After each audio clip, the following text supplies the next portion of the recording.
Sir I want to follow up that answer Yata గారు. So ఏ సినిమాకైనా సరే history పరంగా తీసుకుంటే కొన్ని అంతా సినిమా ఒక 2.5 గంటల్లో లేదా 3 గంటల్లో కన్వే చేయాలంటే చాలా కష్టం.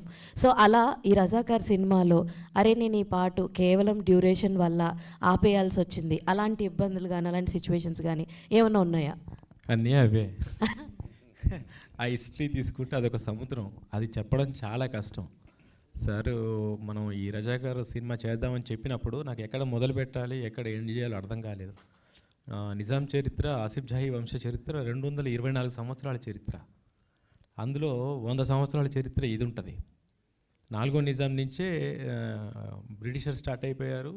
రజాకార్ వ్యవస్థ అక్కడ అప్పుడప్పుడే నైజాం వ్యవస్థ నుంచి నిదానంగా రజాకార్ వ్యవస్థ స్టార్ట్ అయిపోయింది. అక్కడి నుంచి ఇక చేయలేము. అందుకనే ఏంటంటే భారతదేశానికి స్వతంత్రం ఎప్పుడు వచ్చింది, హైదరాబాద్ సంస్థానానికి స్వతంత్రం ఎప్పుడు వచ్చింది, ఆ మధ్యలో ఏం జరిగింది. సో స్టార్టింగ్ ఎండింగ్ పెట్టుకుంటే ఏం చేయొచ్చు. మొత్తం ఇదే చెప్పాలంటే మరి చాకలి ఐలమ్మది ఎప్పటిదో మరి గుర్తు చేయకపోతే ఎట్లా, ఇంకొంచెం ముందుది చాకలి ఐలమ్మది. సో దాన్ని ఎలా ఎవరి రూపంలో చెప్పించాలి, ఆ విధంగా ప్లాన్ చేసుకొని చాలా ఒక స్పూన్ చెప్పాము అంతే, మనం ఓన్లీ 1 స్పూన్.